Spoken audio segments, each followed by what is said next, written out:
See what nonsense is in store for today. Thank you.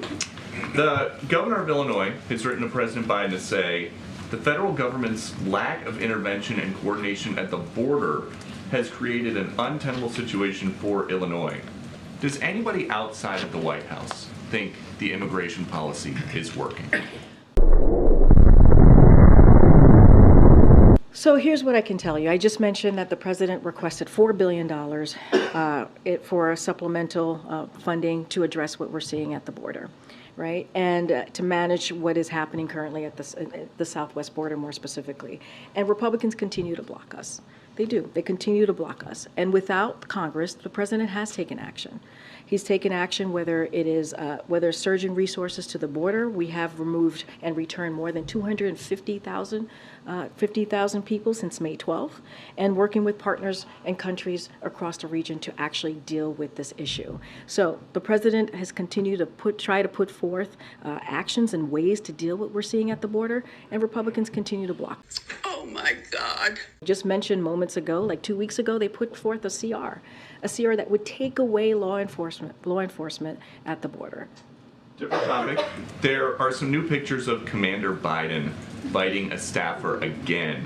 How many times has that dog bitten the Bidens? I would refer you to the Secret Service and also the First Lady's office. Okay.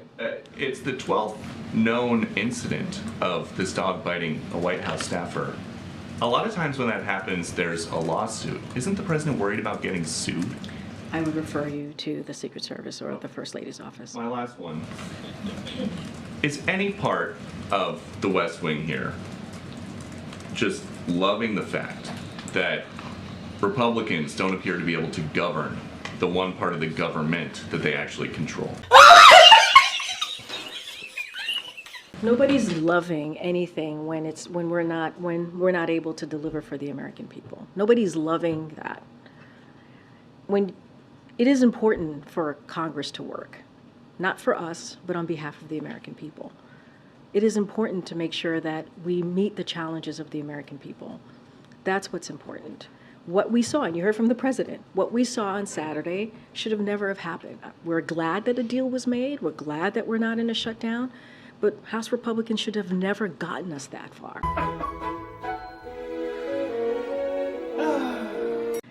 And so they are the majority in the House. They can fix this. They're creating the chaos. That is not helpful to the American people.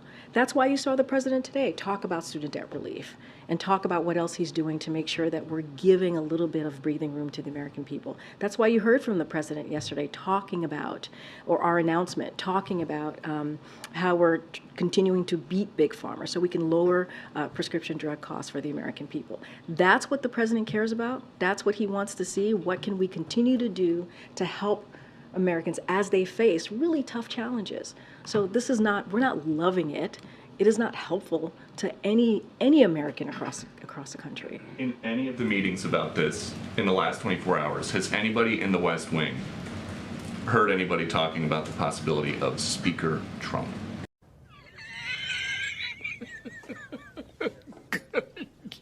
Good one. This is something for House Republicans to figure out. This is something for them to fix. We're not going to get involved in the speakership. We don't care who is in the race or who is out the race. That is not for us to figure out. The president doesn't have a vote. No one here has a vote. They have to figure this out. Okay, Peter. Karine, if the president's confident that the Congress is going to pass the necessary funds to continue providing aid to Ukraine, why is there the need to have discussions about an alternate vehicle to provide that funding? What? Bro, what are you talking about, man? I'm not going to get beyond or go beyond what the president said. That's not going beyond. That's going behind. That's things that have I'm happened gonna in the past. I'm gonna let the president speak to this. He said he's going to give a speech on Ukraine. I'm gonna let him speak to it. I'm confused because the president, we said here that the president was confident that the aid would continue, but today the president himself conceded he was worried about that. Can those two align? I think he's confident, and I just dealt with this. Yeah, He's no. I'm happy to repeat myself. What we've heard from House members, both Republicans and Democrats, what we heard from senators, both Republicans and Democrats, have said have said that they want to continue the support in Ukraine so that Ukrainians can continue to fight against the Russian aggression. We've heard that. Majority, right? Overwhelming majority.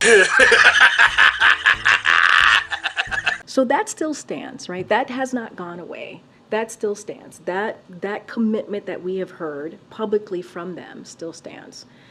So that is where we are with that. That is why we are confident that, yeah, you know what, there is broad support. Now, if the president wants to take an extra step and explain and talk through the importance of supporting Ukraine, that's what he wants to do. It's not the first time. He's done it multiple times.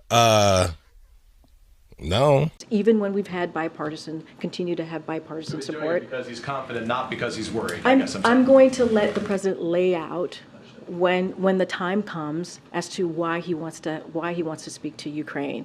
What I can say is what we've heard from Congress, because it is up to Congress, right now, to move forward on how they're going to move forward in funding the support for the continued funding support for Ukraine. But it's important for us to point out what they've said publicly. Has the president spoken to Speaker McCarthy, or now former Speaker McCarthy, since yesterday? Has he spoken to the Speaker Pro Tem, McHenry, in the time since? Has he had any calls that you can share with us with those, because he needs them, as he acknowledged, to try to get Congress working and to get America working again for the American people? I'm not going to get into any private conversation. Oh my God. You're right. The president was very clear. He believes that they need to get back to work. House needs to get back to work. They need to figure out who their speaker is going to be. He's willing to work in good faith with whoever the speaker is. Just to be clear, when you say I'm not going to get into private conversations, you're not acknowledging that there were private conversations, just that you won't say yes or no. What I can say is senior staffers, as I've said many times, have been in close touch with members in Congress. Over the past several weeks, over the past several months, that's something that happens pretty regularly. And I can say this, that the president himself regularly, often, has conversations with members in Congress. Right. Because of his some of them are relationships that he's had for some time now. I'm just not going to get into each conversation that he's had. They're private discussions. We don't read out each and every conversation that the president has. That's where I'm going to leave it. Thank you. Go ahead.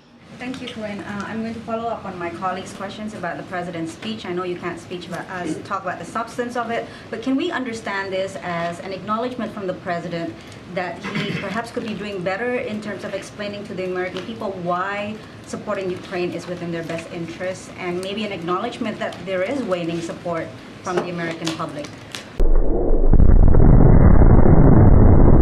So look, the president has spoken multiple times about the importance of continuing to fund Ukraine.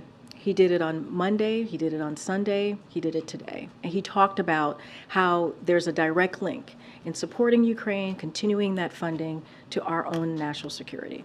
That is something that he's been pretty consistent about.